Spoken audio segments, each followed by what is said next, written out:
Assalamualaikum warahmatullahi wabarakatuh. Berjumpa lagi bersama saya Apriani. Pada kesempatan kali ini saya ingin mempresentasikan hasil tugas saya mengenai sejarah dan pengertian komputer. Mungkin teman-teman semua tak asing lagi mendengar kata komputer. Komputer adalah perangkat yang digunakan untuk melakukan perhitungan data, berupa masukan data, mengolah data, menghasilkan informasi dengan menggunakan hardware dan software. Komponen komputer itu terbagi menjadi 3. Yang pertama yaitu hardware.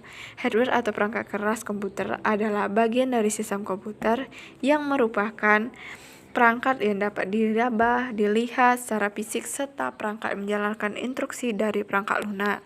Contohnya yaitu CPU, hard disk, mouse, speaker. Yang kedua itu software. Software adalah istilah umum untuk berbagai program yang berisi instruksi-instruksi terkait pemrograman komputer atau perangkat terkait. Software dalam bahasa Indonesia disebut juga perangkat lunak karena software secara fisik itu tidak dapat dilihat namun dapat dioperasikan.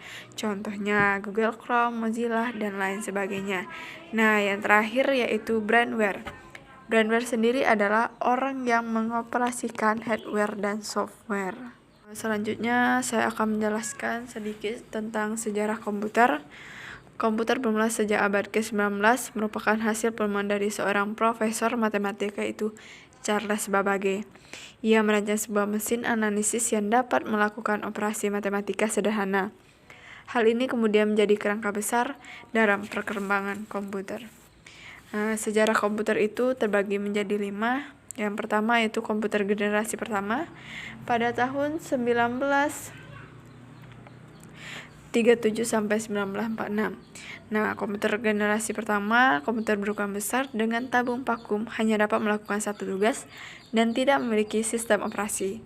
Yang kedua itu komputer generasi kedua pada tahun 1947 sampai 1965, di mana perkembangan komputer yang pesat mulai dari penemuan transaction, penemuan memori komputer, sistem operasi, dan penciptaan lebih dari 1000 bahasa pemrograman.